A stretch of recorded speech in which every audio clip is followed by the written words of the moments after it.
Herzlich willkommen zu Folge 17 von Vintage am Mittag. Wir sind der deutschsprachige Vintage-Podcast und reden normalerweise auf Deutsch über Vintage-Klamotten. Heute aber sind wir international unterwegs.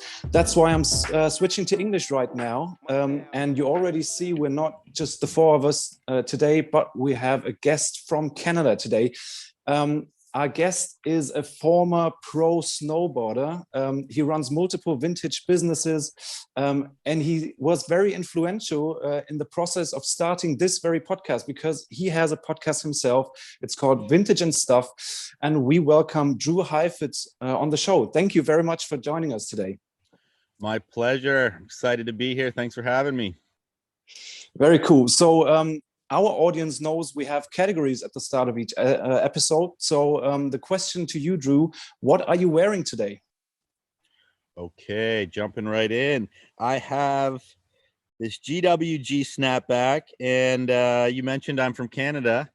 Shout out Canada. This is GWG, for those people that don't know, is Canada's sort of historic denim brand, likened to Levi's or something. So, you know, there's Levi's, there's Lee, and we had GWG.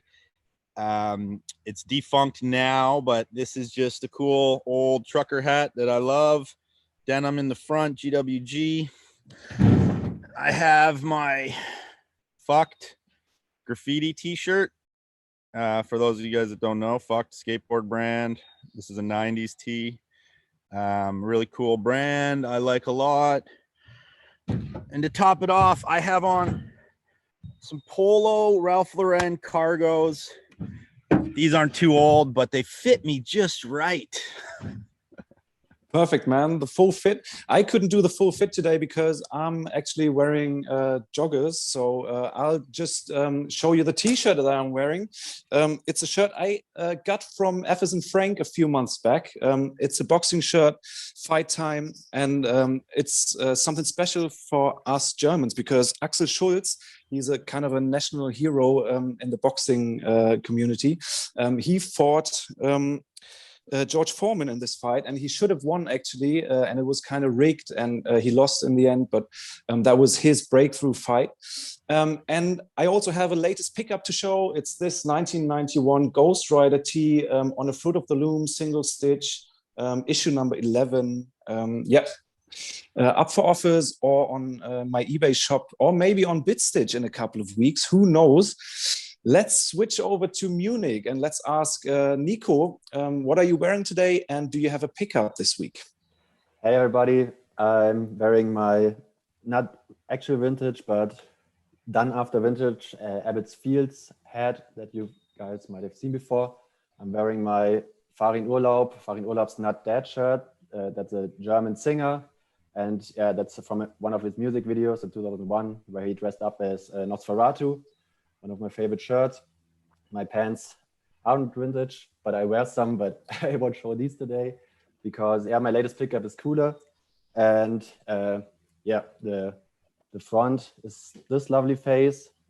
It's from the Exorcist. It's on a yeah, quite faded JT's tag. And the back is quite fitting because today it's Mother's Day. And yeah, it says, "Your mother does something in hell." I won't read this out because I don't want the podcast to be R-rated or something. But yeah, nice little pickup. That's about me. Yeah, nice one, Nico. I wonder what impression Drew has now. Oh, no, that's great. R-rated all day. Let's go. My kids don't watch the show, so it's fine. Okay, then. Let's stay in Munich. Taran, what do you wear and do you have a pickup this week?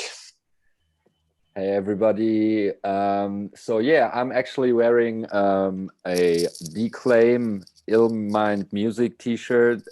Declaim was is a musician who came out on Stones Throw Records, and he's a rapper / singer and creative mind, and you don't come across merchandise of Declaim very often, so I'm very happy I got this one, and from the same guy I bought the Declaim t-shirt. He sold me also this one. It's a Rasco tee on a Hanes heavyweight tag, and the back is what makes it even sicker. Time Waits for No Man. It was like the Rascal debut album on Stones Throw Records in 1998, I guess. And the guy who sold me those T-shirts owned a record shop in Germany for 14 years, and he found some stuff in his attic or something, and I was lucky enough to snipe it online. And yeah, I'm wearing a Stussy bucket head, yeah, that's it from me. Nice one. Weather was beautiful today in Germany, and it's actually 7 p.m. at night already. Drew, you're probably drinking coffee right now. I am. Let's finish the first category off by asking Vince, what are you wearing today? Before I start, I have to ask, Drew, are you sitting outside actually, or is it some artificial Zoom No. background? This is the real deal, folks. We're out in my Nice. yard today, right? Sitting by my stream. It's very zen out here and peaceful for a good morning chat, you know? I'm a little jealous. Okay, so I'm wearing a Stussy shirt as well. It's Stussy Sport. It says 96, I guess. It's really faded on the bottom of the graphic. It's on the old Stussy tag, made in USA. I'm not trying to pull it out now. And I'm also wearing this Missoni cardigan, which is pretty casual and keeps me warm. And I have no pickup this week. Okay, That's cool. it. Thanks, man. Now let's jump right into the news. Rumor has it that MTV is shooting an American Pickers style show where people buy and sell vintage. That's supposed to happen as we speak. Nobody knows any details on that, but at least it is news. Yeah, open for discussion whether we like that or not, if it helps the community or not. Do you have any more info on that, Drew? A little bit. So yeah, like you said, it's kind of been leaked by a few people. It got leaked by 1980 something Chris on the Virtual Flea, and Tara of Tiger Style also leaked it. And this is not rumor mill, because if they're talking about it, it's free game at this point, you know. She also mentioned to me, I think, some other names. The only one I can remember is Big Mike. He might be cast on it. And I think they're still early stages. I think they're just kind of talking to everybody. I don't think these people have even signed contracts yet. So I think it's still pretty open. There's no pilot yet, but it's definitely in the works. And yeah, like you said, potentially American Pickers or Storage Wars or something like that, kind of following the characters in the game, what they buy, how they sell it, you know, bought for $1, sold for $6,000 type vibe. So yeah, it should be very interesting. Yep. And the second news we have, I forgot who wanted to talk about round 2, but that also includes some TV style stuff. Who was the one responsible for that news? It was me. And yeah, we've got good news for all of the fans of round 2, the show, the YouTube format by the popular round 2 shops by Sean Witherspoon and the other owners of them. And yeah, they just announced that from, I think, upcoming week on, hopefully I'm not wrong on this, they will release new episodes on a weekly basis from all of the different stores. And from what I could sense from the trailer was that I think sometimes they have like fixed cameras next to the store counter where they show the deals that they do. And yeah, they mentioned Graham's name too, the main camera guy. And yeah, I don't know if he's now constantly flying around or if he has some backup, but yeah, there will be new shows from all of the different stores on a weekly basis now. And yeah, really excited to see how that will look. Cool, interesting.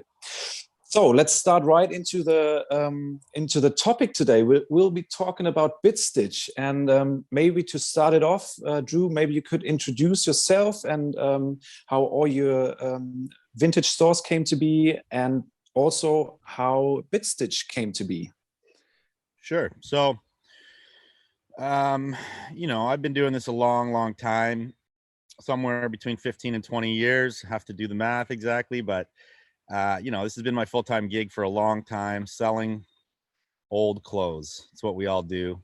It's it's an awesome an awesome way to make a living, and I've been in it for a long time. So I have a lot of opinions on stuff, but yeah, so my stores, we currently just have the one store in Vancouver. We closed our Toronto store at the beginning of COVID, not really for financial reasons, but because the lease was up and they wanted to buy us out. So we took a deal, and it kind of worked out really good because Toronto has actually been one of the worst hit for lockdowns in the last year. So we'll probably reopen in Toronto once things cool down a bit. But yeah, back in the day, you know, me and my brother started picking, and, you know, basically to give you the real full story, our father was in it growing up. So I came from like a back line of vintage in my family and secondhand reselling. He did it starting in around the 60s. Now, quick story how he got in. He got in by he was a hippie. He sold books at a university. He sold pipes and papers. He had something called a head shop, which is like kind of a weed store, but obviously you can't sell weed. You're selling pipes, posters, music, maybe some clothes, jewelry. And at one point he bought out a costume rental company that was going out of business. And obviously you can imagine in the 60s what a costume company would have. Like, we're talking turn of the century stuff, medieval type stuff, military stuff, anything for any kind of play or whatever. And he put out a rack of this costume type stuff in his store, and it just sold like crazy. So basically from that point on, my dad went on, like, you know, this was like 66 maybe.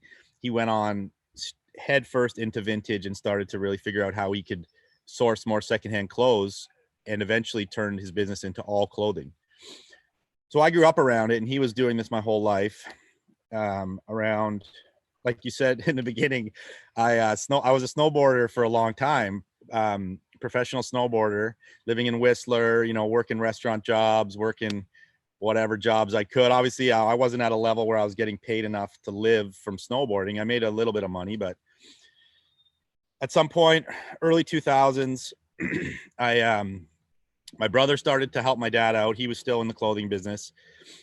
He kind of put me on, although I had the background of knowledge about the clothing industry, and not so much like vintage per se of like what had value, but more so like I understood, you know, how to source and how to go pick and all these different things. And me and my brother just really nerded out about it. And this was in the beginning of eBay, in the beginning of when the internet really kind of helped bring the business to more people. And so we were picking, we were selling on eBay, we were selling to stores, other stores that needed wholesale.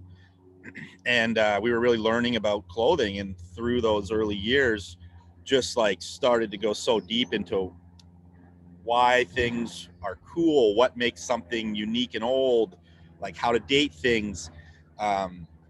Started to learn about like all the different subcultures around the world of what people wanted, like in Europe and in Japan and Australia. And it just grew from there. And then eventually, you know, we started selling at the Rose Bowl in about 2005. Then we opened our first store in 2007. And currently, our big focus is Frankie Collective, which is my female reworked clothing brand, which we've now, I think we just had our 7-year anniversary with that, which is crazy. And, you know, I really push Frankie in the way of sustainability, because what we're doing, you know, obviously everybody who's selling secondhand clothes, whether you like it or not, you're helping, you know, you're helping curb the drastic impacts of the fashion industry by swaying people off of new clothing potentially. But with Frankie, obviously we take it another step, and we take all those clothes that nobody really wants, that don't have a lot of value by themselves, secondhand clothes, we cut them up, we resew them into new garments, and make them as cool as we can, so these girls want them. And our focus and mission there is really to fight fast fashion and sway these people who typically would buy fast fashion away from that, and open their eyes that there's another way to do it. You can still look cool and be trendy and whatever you want to call it, and also be good to the planet. Thanks, man. And shout out to your brother Jesse, and of course your dad. the interviews you do on your podcast with them are probably my favorite ones on all of your show. Very cool. Thank you, man. Yeah, big shout out to my fam, Jesse Heifetz and Dave Heifetz. More episodes coming soon.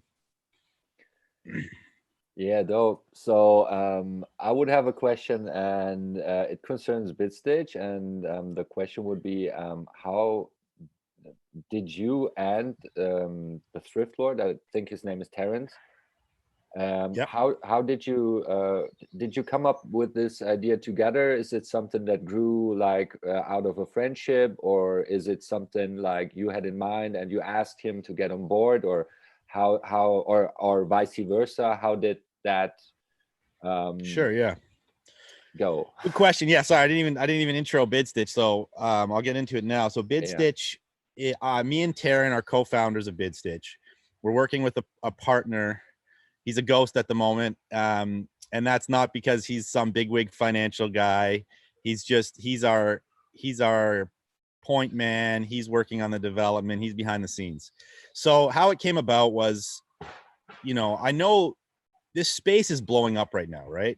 Like you guys recently started this podcast within the last few months. There's, the whole online vintage world is blowing up. It's gaining steam around the world. Back to sustainability too. I believe that plays into it heavy because so many more people are kind of like swaying away from traditional retail models. Plus, retail models got hit so hard with COVID, like department stores around the world are like shutting down, right? So obviously, I know there's like, I've been on this track to kind of see what tech I wanted to get involved in, because I'm always promoting this business through a different lens.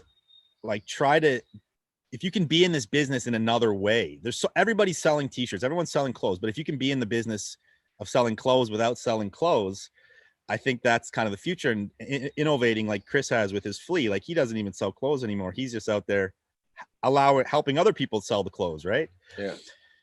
So we got approached by our ghost, I'll call him for the show.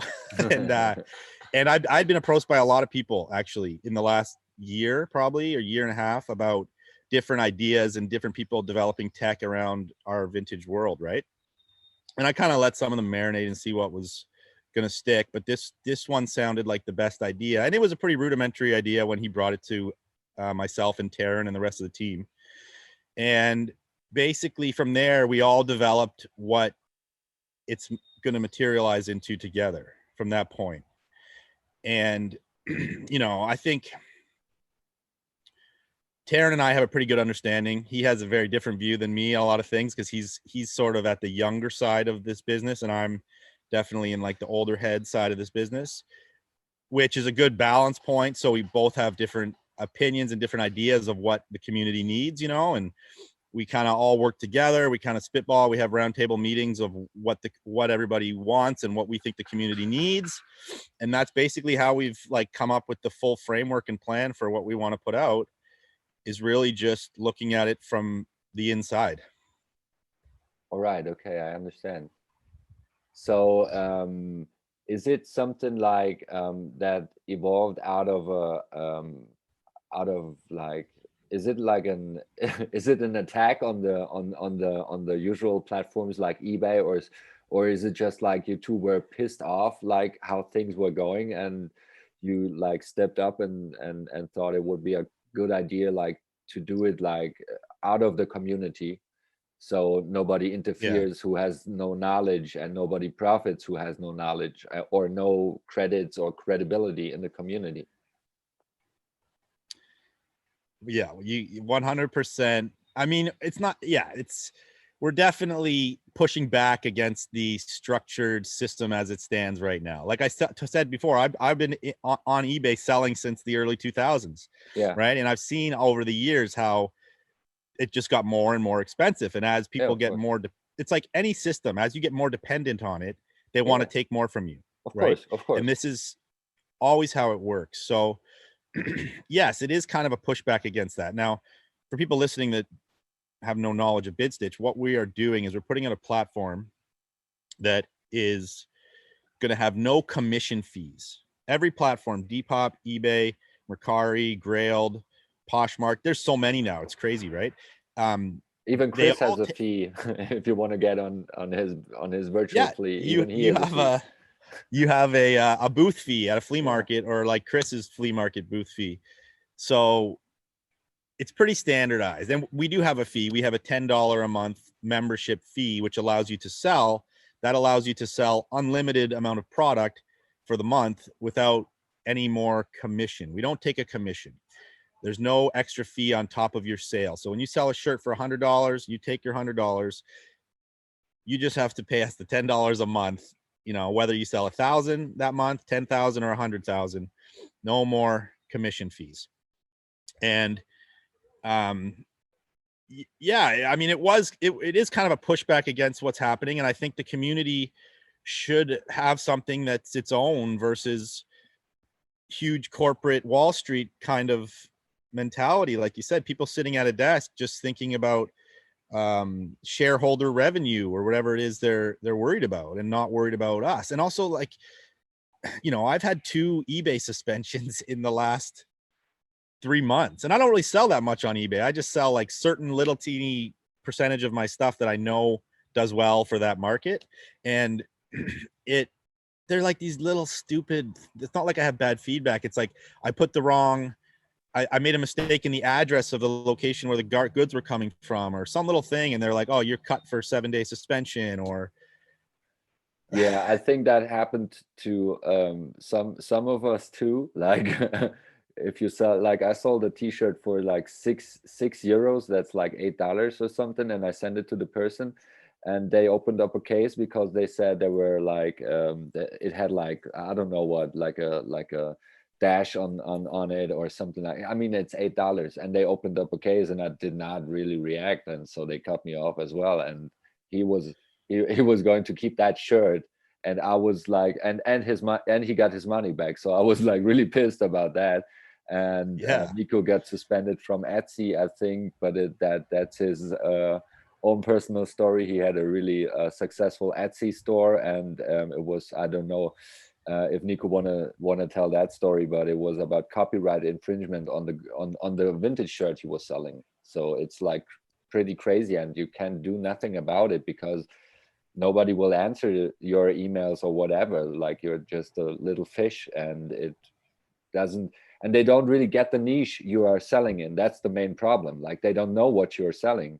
And I think that's like, you want to do something that like saves the planet and everything, and then you send around packages for 100 times. Like, that's like bullshit. That's crazy.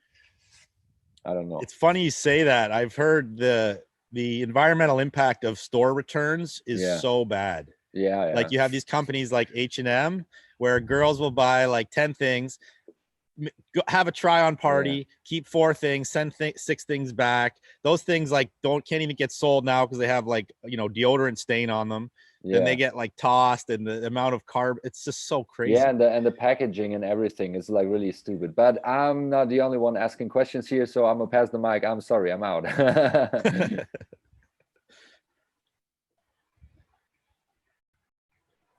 Yeah, basically, you already answered my first question, which was if it's only the 2 of you, because I already saw that there were other people from the vintage community who were kind of partners or something. I don't know, who was it? Future Past, for example. What positions do those people take? So me, Taryn, and the Ghost are at the helm, sort of driving it more from like a development standpoint. You know, I have like quite a business background. Obviously, as you know, I've been doing this for so long. I run a successful corporation. I know structure. I know how things have to play out and work, right? So I'm kind of that role. Then Taryn's like our boots on the street kind of guy, because, you know, he understands the next generation really well, and he has a lot of good ideas based around marketing and based around what functions we need as far as what the kids want right now. Then we have like Future Past and Heat Wave and Vintage Cartoons and and there's a whole team. We have Crazy Loco, And these guys are all part of a team that is also giving lots of input into what we're building, beta testing, marketing efforts, and things like that. And there's going to be more people brought on. Like, we're looking for a bigger team to work with us on beta testing. We're, you know, there's going to be a lot of developments that I can't even speak of yet, because we're going to be dropping it in stages, and we're only really talking about the first stage when we first come out, which is, like I said, the $10 a month fee to sell, free to buy. Of course, we're not going to charge anyone to buy. Everyone had that question.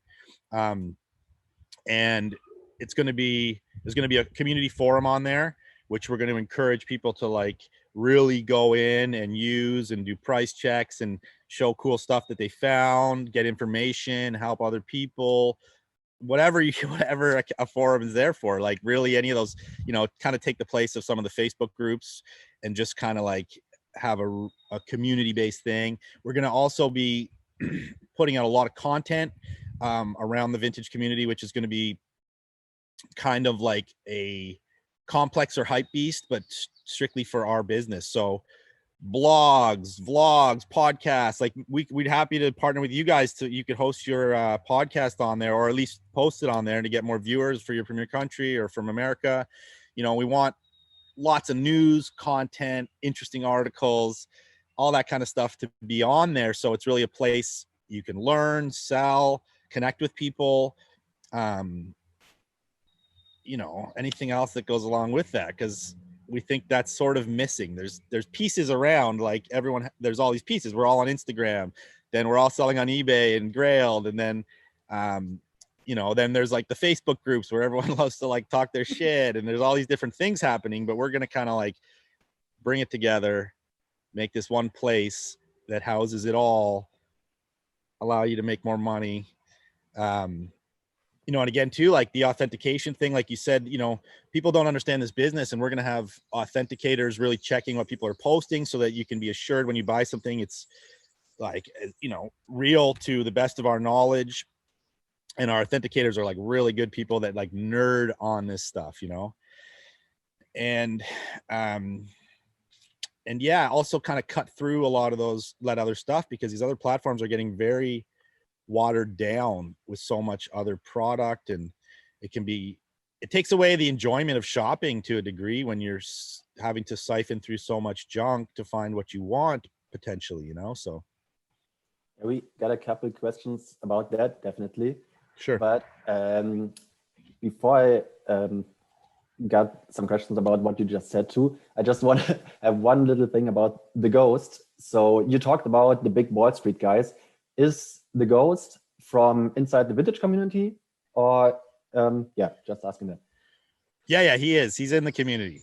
Okay, cool. He's totally in the community. He's a lesser known character in the community. And he has like some experience background in tech. We have like a development firm working with us that, you know, basically at this point they're like working pro bono for like back pay to develop this with us, because there's not really much. There is capital involved, of course, like people got to get paid to develop something like this, but you know, it's not, we're bootstrapping this on our own backs, and he really has stood up for that. So, you know, as we roll out the next levels of different features, there'll have to be some investment, but we're going to do it in the right way where we don't lose control or power, right? So, but yeah, he is in the vintage community, and you know, he understands it, but also understood that he wanted to create this team that can come together as like a mastermind group of sorts to really like work it out and figure out what everybody wants. Cool, man. While guessing that sounds like shirt check. It is. I can say it's not shirt check. I can say it's not shirt check, but that's a, you know, that's a good theory, dude. That's a good theory. We don't know what shirt check's gonna do. Like, there's, if you've ever listened to him talk, I've talked to him personally. Nice, super nice guy. It is a bit cryptic what he is up to, and it's tricky to decipher. Narrative artifacts, right? Yes. Narrative fashion. Narrative artifact, narrative fashion. Yeah, I was wondering too if either he would be involved or if he would be getting mad about okay, now you guys first, but yeah, I mean, that makes it interesting. About the. So does anybody have a theory of what his plan is? In the beginning, I've just thought, okay, he wanna sell off his whole collection. Then it already was clear that he wouldn't want to do that. But no, I also thought, like, when I heard about Bitstitch, I thought, okay, this would make sense. We were speculating about him opening up something like StockX, where you could track the value of the same vintage items, like specific teas, how they develop over time. But nothing has come up yet.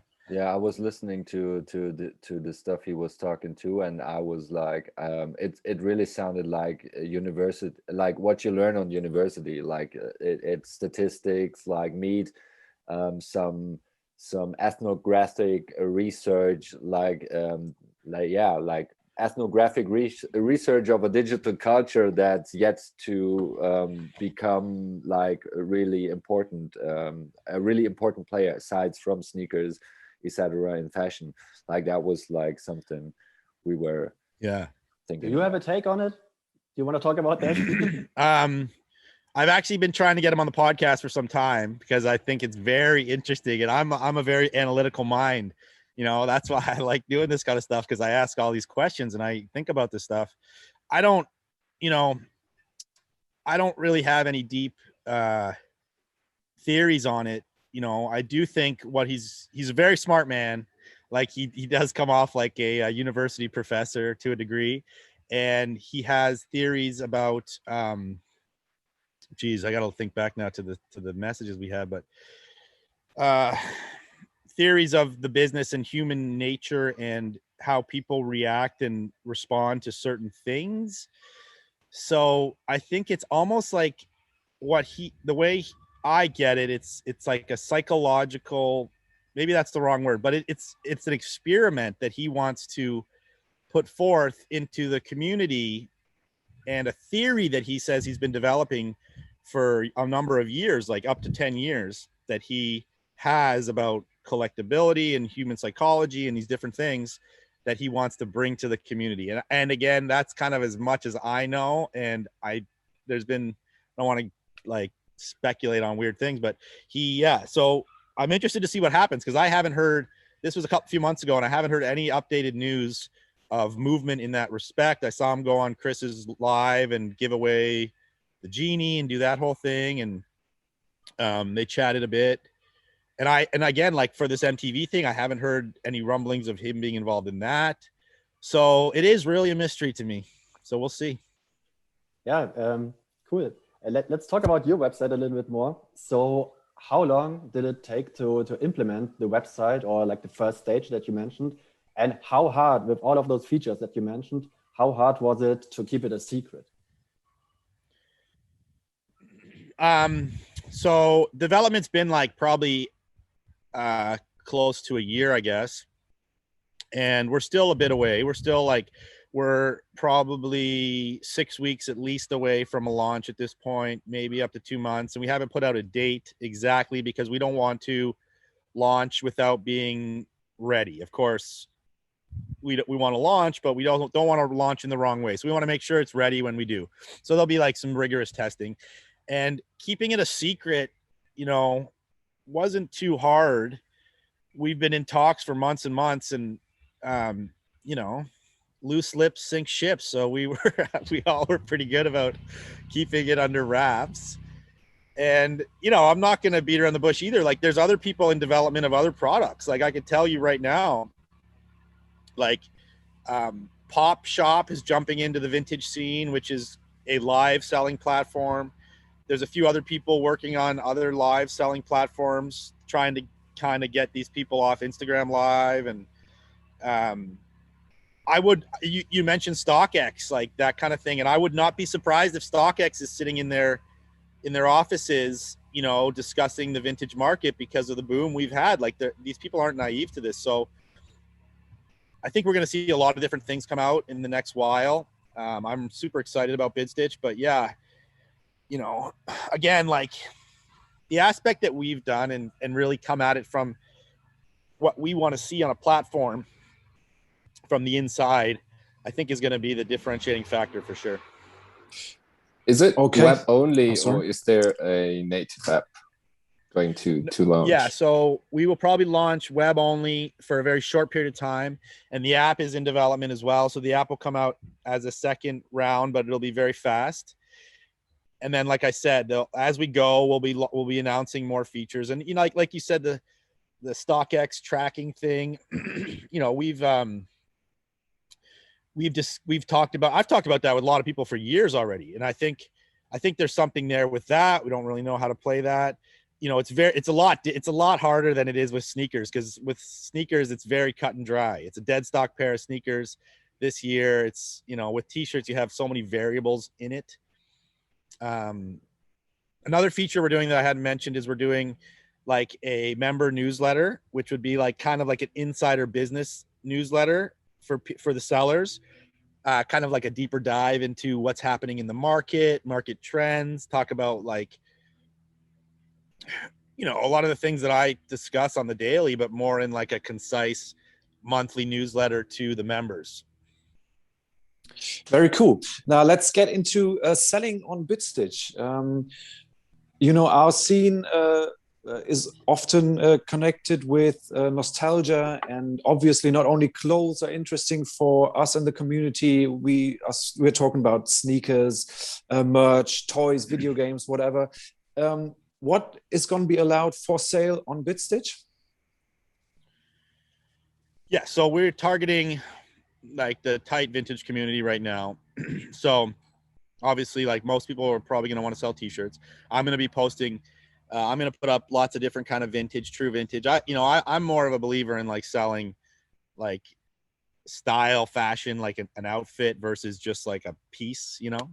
So we're going to be allowed, you know, you're going to be allowed to sell vintage clothing, you know, and there's been, you know, when we had this authenticator talk, people were like, well, what about like the guys who are doing like new art bootlegs that are like their own designs?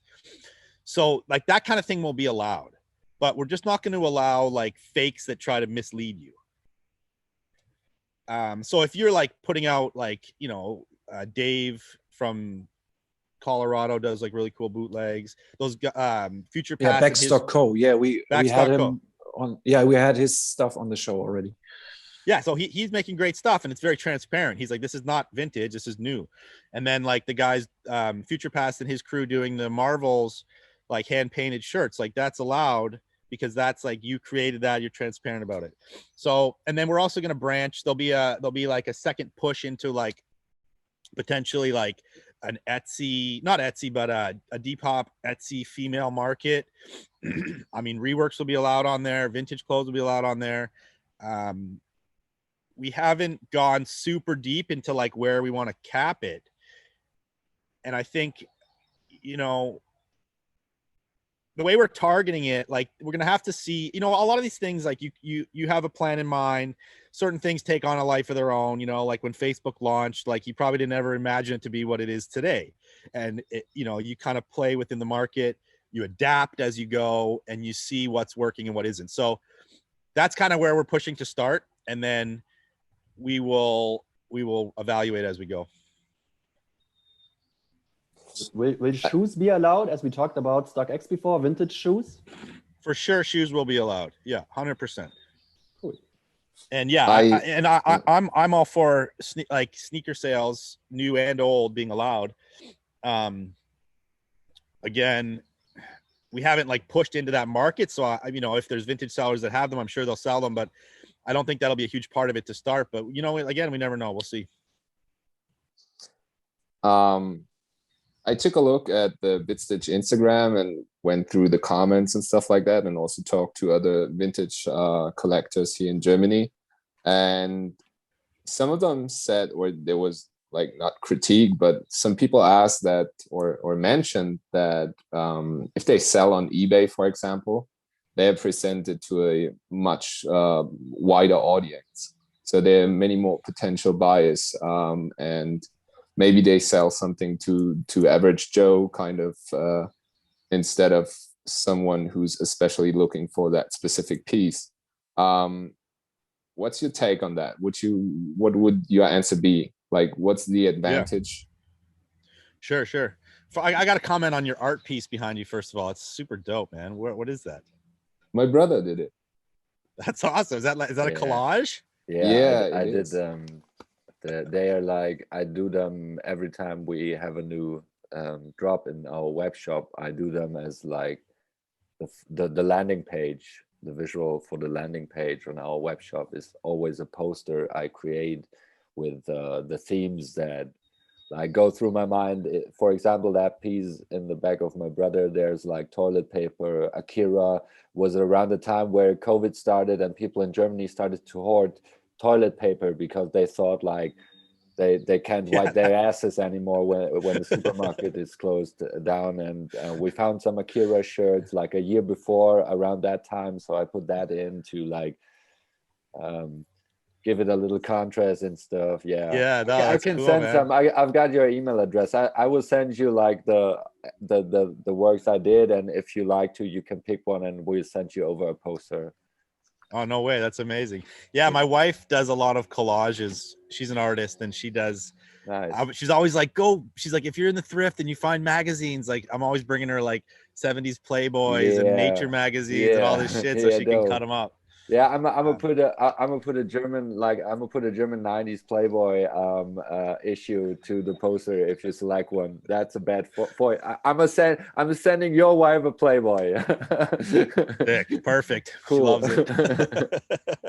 Okay, so back to the question about the traffic. So so it's a very valid question, and like there's a lot of, you don't have to step lightly. Like there's some people that have criticisms about Bitstitch, and I'm fine with that. Like there's going to be criticism and there's going to be pushback. Not saying that question is that, but so of course, yes, eBay has millions of users, right? eBay has millions of users looking for everything like toilet paper, like you said, to toothbrush, to like a tarp to cover your car, to whatever, anything. It's like you could find anything on eBay that you could find on Amazon, right? And sure, there's millions of people, and average Joe is going to be on there to buy something. And I'm not going to stand here and tell you that, like, if you want to sell a game worn like hockey jersey, it's going to sell for more on Bidstitch than it's going to sell on eBay to start, because it won't, because that customer probably won't be there.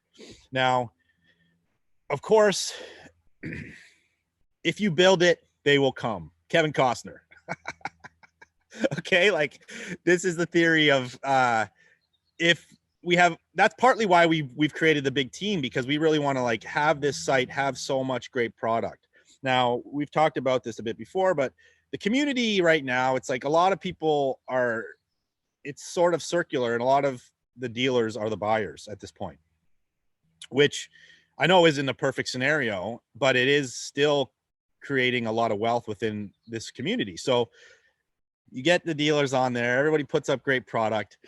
Then these people are also buyers to start, but also, it's a system that feeds itself, because if you put product on Bidstitch, I'm going to post the shit out of Bidstitch and say, go check out my store on Bidstitch. Terran's going to do it.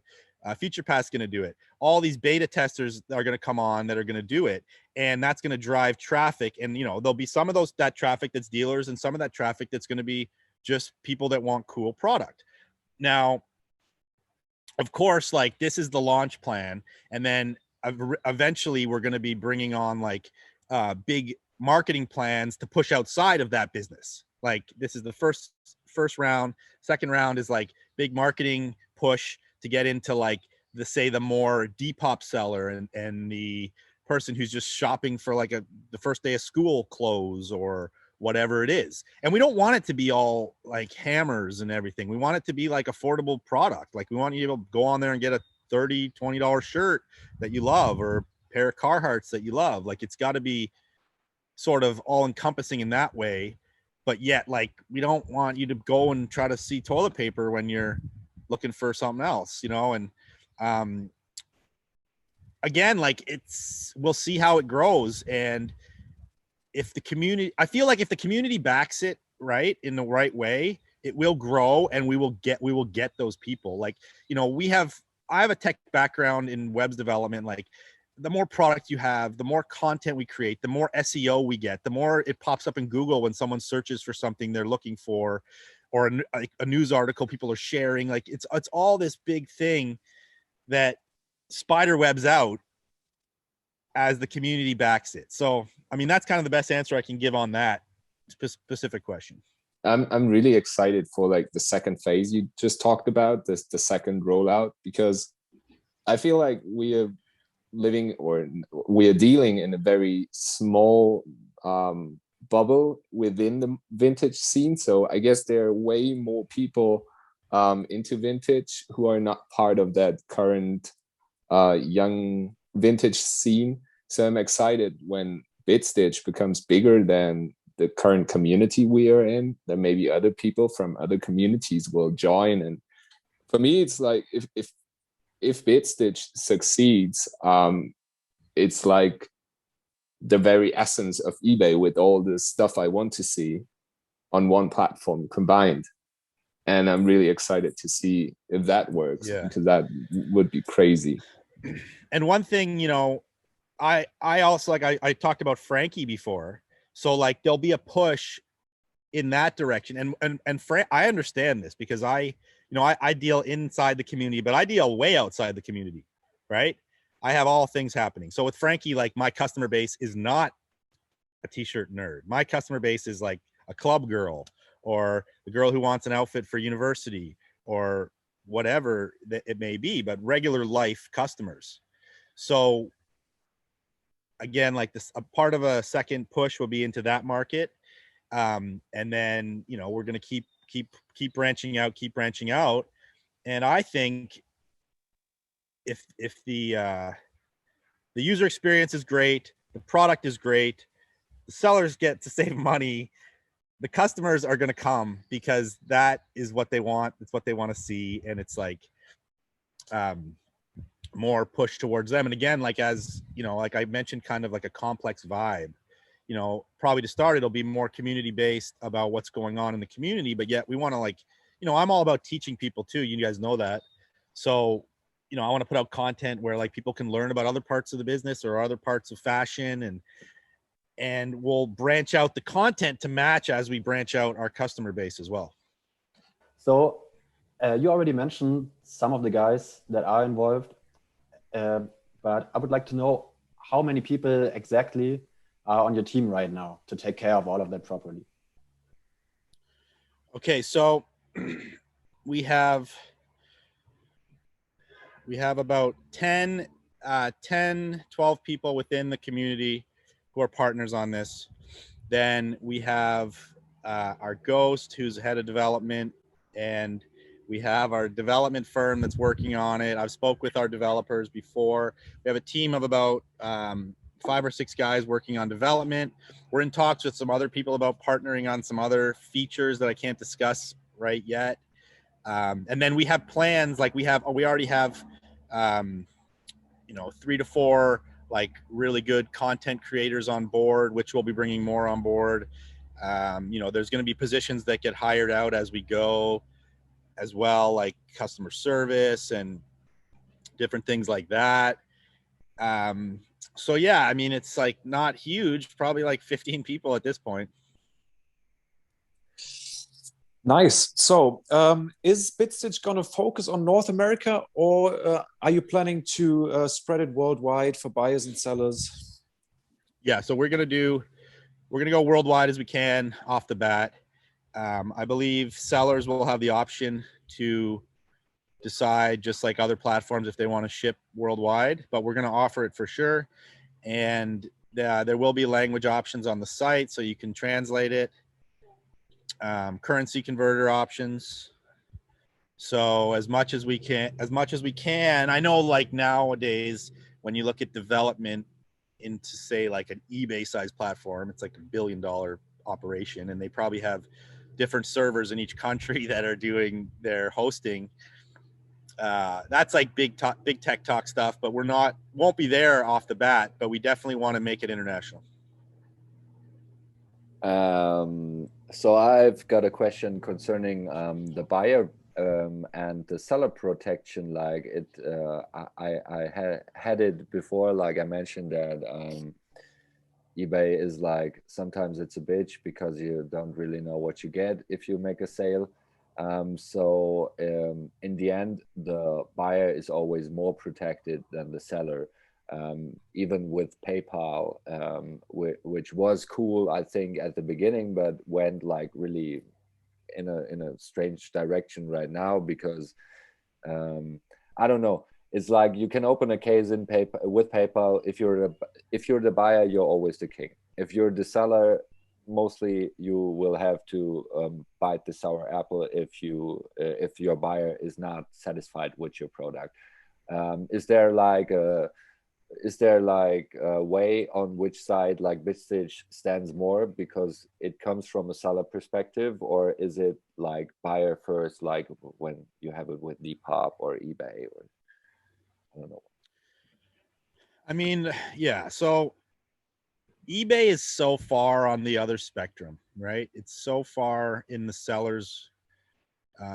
You can never win a case against a seller on eBay, right? And there's a lot of scams out there. Like, you know, there's a lot of people in certain countries like scamming you, buying something and then saying they never received it and then getting all their money back. We all kind of know those scams now, luckily, but for years, like, we lost a lot of money that way. Yeah, and a lot of patience too. Yeah, definitely. The time and energy dealing with these cases sucks. Yeah, so obviously, like I was saying, we have to give the buyer power to have confidence. We will be using PayPal payments, so there is systems in place for that. You know, there's a lot of people who are gonna PayPal. Everyone's right now is using friends and family payments. Unless you're selling on a platform, you're doing friends and family payments, which is fine. You save those fees, but in reality, there's no protection there, right? So many people in the community right now are doing unprotected transactions.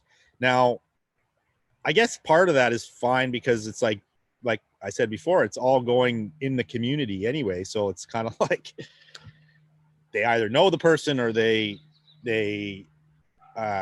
don't care, and I don't know how that works, but it's interesting. Obviously, there's going to be PayPal fees because you have to have a PayPal. You have to have a payment processor, just like even a Shopify store has a payment processing fee. An Etsy store, or not Etsy store, even a WordPress store, you have to have like a credit card processor to get your money. So there is that, but that comes with the buyer protection, seller protection. So you work out stuff through there. And again, we haven't really got down to the nitty gritty of the specifics yet. We're still kind of having meetings about how the buyer seller protection is going to flow, and I think that'll kind of come out in the wash a little bit. We're talking to people in other areas and how they handle it and how they see the best way to handle it, because again, you know, I think even like for me on my own personal websites, like I give the buyer a lot of protection. Like if they want to return or whatever, we can do that, because I want people to feel confident to buy, and I want people to feel comfortable. But without, you know, also I don't want people to scam me either, right? So it's a fine line there, and we're still working it out. And you know, we're gonna do the best we can. And yeah, what gets me interested, because I downloaded your app, FS and Frank, the FS and Frank app, and I really like that app. And it was like, I think 2 months before you did or a month before you did the hookups thing, where you sold over most of the hookups pieces you own. And I must say that the thing is, like, I really like your app. Like, I really like using your app, and I really think it is like something every buyer who is serious about selling his stuff is considering, should consider to do so, like to make their own app, because it gives you so much independence, like in how you want to present yourself, how you give the buyer confidential, how you give the buyer like the confidence to buy from you, etc., etc. You avoid fees, this and that. Like, I thought that was like really a cool idea, but will you still like pursue like the app with the same effort you when Bitstitch comes out, or will Bitstitch like do the job for you in this direction? Like, You don't need the app anymore. Good question. Nobody's asked me that yet. I am pushing for an integration with Shopify. You know, obviously integrations nowadays are like clutch. Like if you guys are selling on multi-platforms, there's certain programs you can get to integrate, like you list once and it goes to a few different platforms, right? Like how much better is that than listing it 5 times to get on the platforms? Our biggest headache as sellers is listing, right? Like we all want to be picking and not listing. So I haven't really thought super deep on how I'm going to do it. I'll probably be doing like specific drops on Bidstitch. But like I said, I'm pushing for an integration where like most of my product can just get ported right over. And that, if that integration goes through, then that will be, and I'm saying this is, I'm pushing for this. It's not there yet. Then people with Shopify's will be able to put all their product on Bidstitch. So now they're on multi-platform. And yeah, I mean, you know, again, like you know, F as in Frank is my baby, and I love it, and I do drops and I do different things on there. But in the end of the day, now the world of online selling is so saturated. You know, I'm not going to sit here and say like I make a ton of money on my website, because I don't anymore.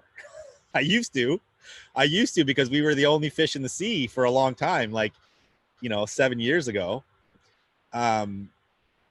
But nowadays, like, I really got to work hard to make those sales on the website and the app, because there's so much other distraction for people out there. You know, they're on a live, or they're scrolling Depop, or they're doing that, or there's you know, during COVID, like I feel like another 15, 20 Instagram sellers started websites. So it's very like, you know, then you have round 2 launch their website, like doing drops, the Earthlings. And power to those people. I just like, it's very saturated. So, you know, I'm going with the path of least resistance in the end of the day. I will always keep my site and, you know, maybe morph it into a wholesale only site or something different. But I want to go with the path of least resistance. And I believe if this community gets behind Bidstitch, it's going to be the path of least resistance. Thanks. Now that we've talked about sellers protection, what about flakers, or those buyers who don't actually pay for the product they bought? Because on eBay, for example, you don't have a you can't rate the buyer, right, anymore. They used to have that function, but they took it out, and now buyers just buy stuff and don't pay for it. Will there be something on Bitstitch? That is a very good point, and I'm going to bring that up at our next chat, actually. But we haven't got. They might, yeah. So sorry, we may have talked about that, but I can't remember exactly. Very good point, and I think a lot of those flake buyers are like market manipulating to a degree, because they're running certain products up that maybe they want to have other people see are at a higher price than they actually got paid for, and whatever it is. I mean, obviously, bids and transactions are binding on Bidstitch, but there will be a certain level of flakers. And again, wicked point. I hadn't got that question yet. I'll talk to my team about it, and I will get back to you guys. But we will do our best to make it a super fair system, and hopefully there will be, you know, we'll have to put something in where like you get like a 3-strike system or something as a buyer until you get booted, because nobody wants that shit. Nobody wants that shit. So we all know that rap tees or bootlegs in general, also like Nike bootlegs, designer bootlegs, all of that, that's the hot stuff for years, and it doesn't seem to stop. And I, for example, myself experienced problems with that on Etsy. That's how my Etsy store got closed, because I sold bootleg band shirts, and yeah, Etsy didn't know about this, and also maybe if they knew, they didn't want to get into that. So there was the third party, the the band themselves or their lawyers. And yeah, they claim copyright infringement, which is right. But yeah, I guess rap tees, for example, all of those bootlegs that I mentioned will be allowed to sell on Bitstitch. Is there anything planned to interfere with those claims that might come up if it's a big website and they see bootleg Tupac shirt or something? I know all about the intellectual property, copyright stuff, and I've had issues with certain things in the past. And now I've never heard anybody getting in trouble for the bootleg rap tees, but you know, there's lots of other things, like you said, rock tees. I know certain bands, even like Metallica and Dave Matthews Band, these guys like have their lawyers out there trying to shut people down for selling their stuff. I know Nike does it. Nike really cracks on bootlegs. I know about Rammstein and Linkin Park, definitely. That got my store closed. Linkin Park, wow. Linkin Park and Rammstein, yeah. Rammstein, okay, yeah. So yeah, that stuff does exist, right? And that you do. There's certain aspects of that. Like I can't sit here and be like, we're gonna moderate it for sure, but I can't sit here and tell you it's all gonna be okay, because in the end of the day, those lawyers come cracking at your door, and whether it's gonna be on the seller or the platform, they're gonna come, right? And I think, you know, it doesn't become an issue till you get to a certain size, but we will definitely, like, it won't be for us. It's not going to be like, okay, you posted a Nike bootleg, Nike got pissed, you're banned. Like, we're going to figure out a system that's definitely better for the seller. Like, there has to be a vetting system and a moderation system that works for both parties, because but do you think, like, ethically it's cool to sell a Nike bootleg? Well, I think if it's like a weird, crazy print with a Betty Boop from like '95, fuck yeah, I like that shit. But if it's like a modern fake, no. And like I've said, we're gonna really moderate anything modern as a fake. So, you know, again, like, yeah, Nike's one of the biggest ones, because they're so big and they're out there, man. They're not having that, right? And you know, I don't want to give people false hope. And in the end of the day, what is it? Like, we get a couple cool Nike bootlegs a year, big deal, right? If we can't sell them on there, and that's just the way it goes.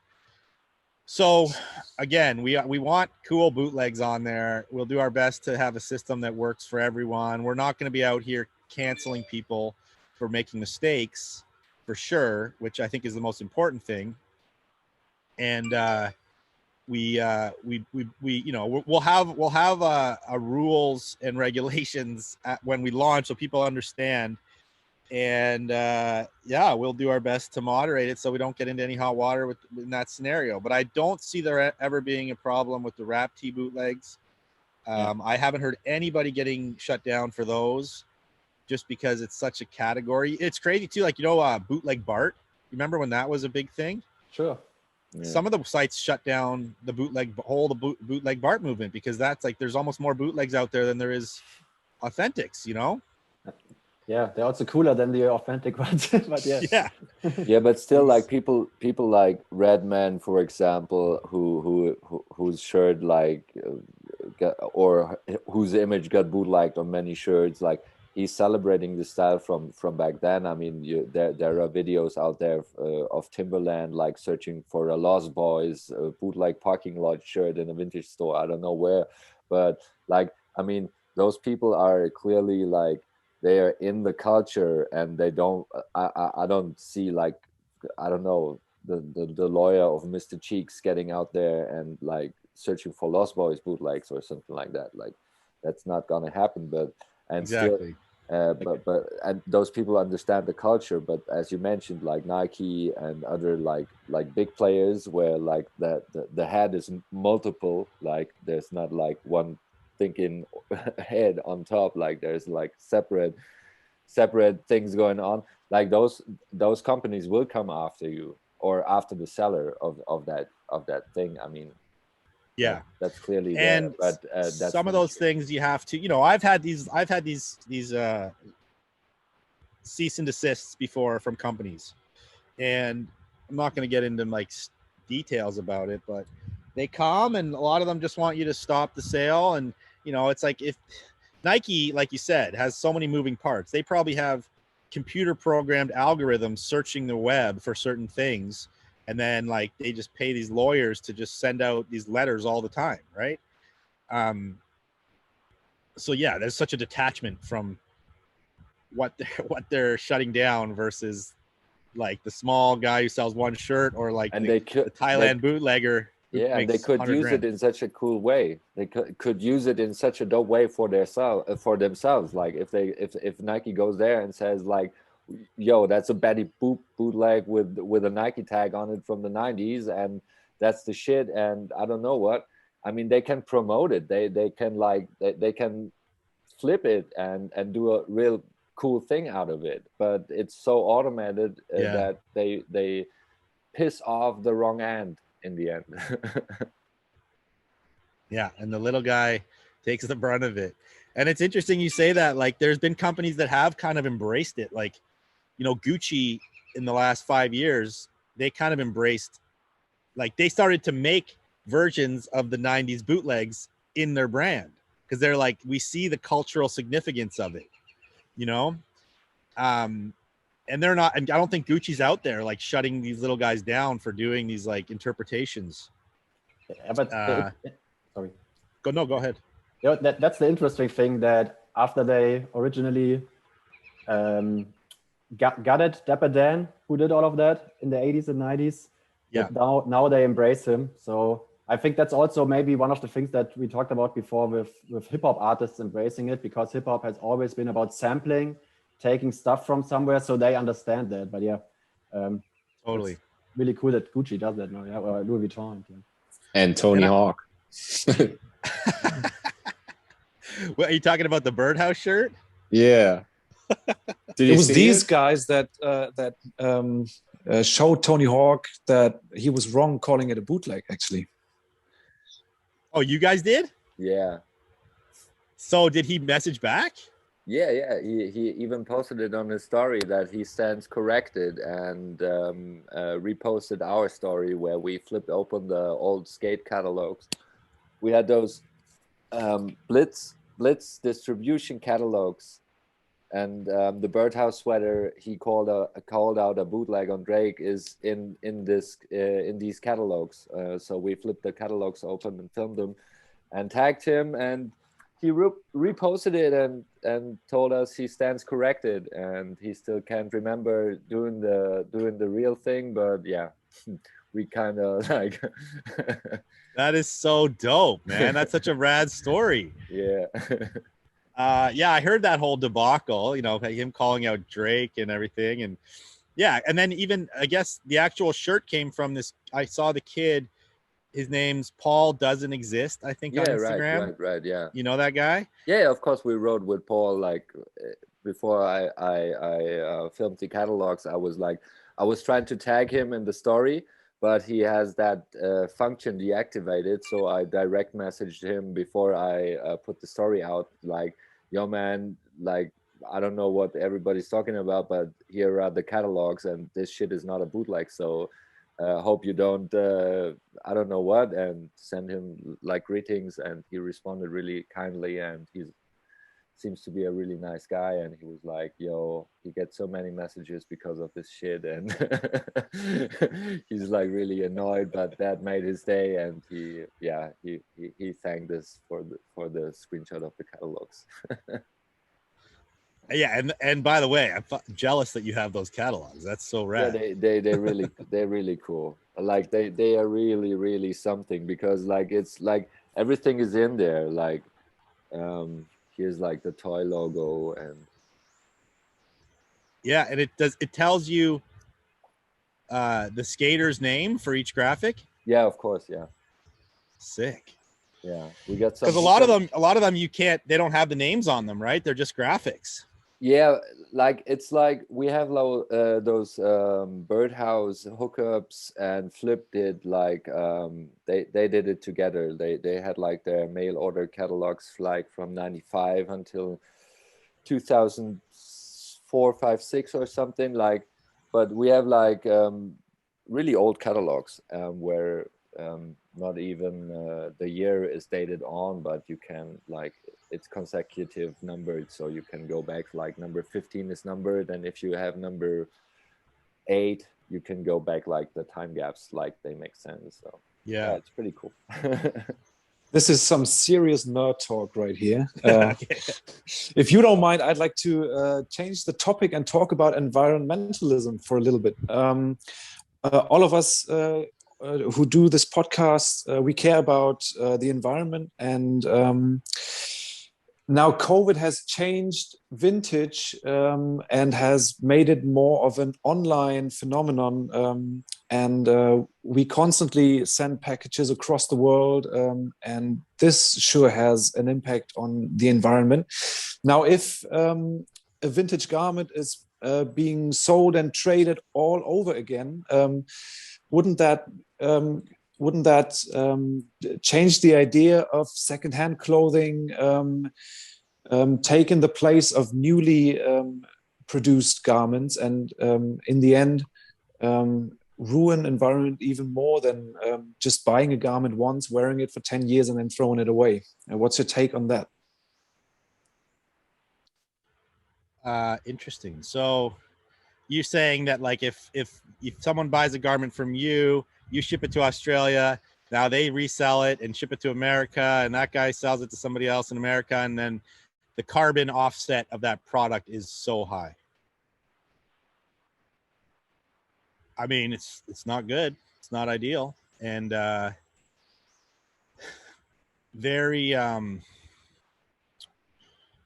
there's I could go deep on this, because this is like comes back to the lesser evil scenario, right? And the lesser evil scenario has to be decided in everyone's personal mind and what they think is acceptable for their own life and the planet. But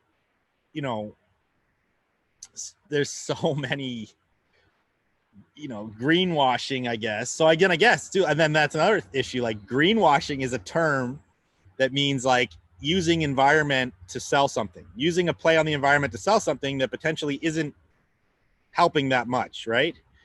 And that term in itself is kind of fucked, because you could be like, we're greenwashing with vintage, when in actuality it's not really as good as we potentially say it is. So I mean, I guess like the circularity of this economy, where t-shirts are being handed over and handed over and handed over and handed over and handed over so many times and shipped so many times, it is bad for the planet. And like I said, with the returns thing, it's like every time a product has to get on a plane and go somewhere, it's super bad. It's a lot of carbon, right? I mean, and I don't think there's anybody out there. Well, there is. I don't know if there is a fucking solution for that issue, because product has to get places. The solution would be with the individuals who are shopping, which would be try to stay local, maybe buy that piece that you really have been looking for. But like, do you have to go buy Carhartts online? Can't you just go to like your thrift or like your local vintage guys and buy your Carhartts, right? Like, drive to the store. So I think, my thoughts on it are it's not good, and that people need to make their own decision of what they think is acceptable for their own scenario, and try to stay local and really think about that. Another thing that is interesting that I've heard is like the most damage clothing will do in its lifetime is in your house, with the amount of times you're going to wash it, and the water consumption that it uses to wash your clothing. So like, maybe wash your clothes less, that helps. You obviously got to wash your underwear, but wash it differently, or wash it differently with maybe less water, or like, something that we did with Frankie recently was we put out these microplastic catching bags. Have you guys heard of this? Yeah, we're Europeans, man. Of course, we heard of this. Okay. We are all listening to your podcast every episode. So yeah, we heard of that. Okay. No, that's pretty cool. So can I just explain that quickly? So something that's a lot of people don't know, some people do, but some people don't. It's not talked about too much within the fashion industry, is that synthetic clothing, when washed in your machine, shed tiny, tiny fibers of plastic that go into the water, and the typical water treatment facility can't filter that stuff out. So it ends up at some point getting into the ocean. Now, all plastic on its own that we throw in the ocean gets eventually broken down into microplastic, but like throwing it in the washing machine obviously is like a super cycle to like break down microplastics. Obviously, it's, you know, we don't have to explain how bad that is for the planet. We're flushing out tons of teeny particles of plastic into the water, which the fish eat. Then we end up eating at some point. I mean, I don't know how bad it go. I do know, actually. Fuck, I think sometimes it can be in rainwater because it'll like, it's that small of particles. So like now we're getting rained on with plastic. So the bag, it's a bag that's like a very fine mesh. It's been tested in labs. I developed it with a friend of mine. You actually put your synthetics in. So what are synthetics? Nylon, polyester, Gore-Texes, basically anything that's not cotton, wool, hemp, silk, natural, and then everything else goes in the bag. You wash it in the bag. The microplastics get trapped in the bag. You throw it in the trash, goes to the landfill versus going into the water. So if anybody wants to be more eco in their washing cycle, check out frankiecollective.com. You can buy those bags. They're like $15 for a small one, $20 for a big one. What I was interested in, so you already promoted that your monthly subscription plan to Bitstitch is $9.99. Yep. And that's maybe a detailed question, but can a seller cancel it on a monthly basis, or is this price only there if you do it for like 24 months or something? Yeah, so we're going to make it very easy. It's $9.99 a month. You can cancel anytime. If we're going to offer deals for signing up for like 3 and 6 months, so you'll get a cheaper rate, but it's going to be $9.99 a month. Start, cancel anytime you want.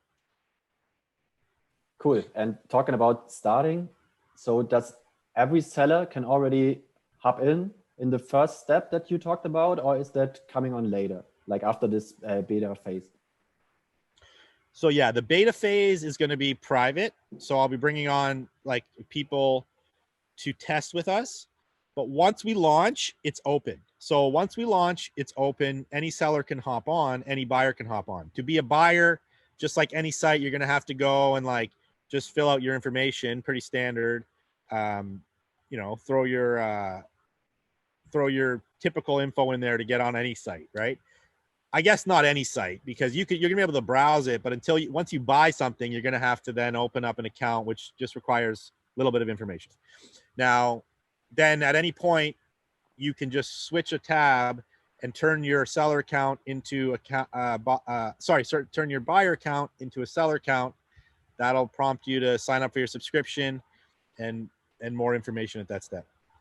Cool, thank you. Wow. Do the others have any questions left? Because I think we might be done with. Drew, to be honest, we were hoping to talk to you for like 30 minutes and you said that was perfectly okay. Now we're talking 90 minutes and it's been such a pleasure. It's Sunday morning in Vancouver, Canada, and you spent your morning talking to 4 random German guys. Thank you, thank you, thank you. All the best for Bitstitch. We're ready if you need any international ambassadors in Europe to beta test or whatever. We're signing on as sellers. We wish you all the best. And we thank you, our audience, for listening to us on Spotify or the platforms you can listen to us on YouTube. Thanks a lot. We talk to you next week again. All the best. Bye bye. Thanks, guys. Appreciate it.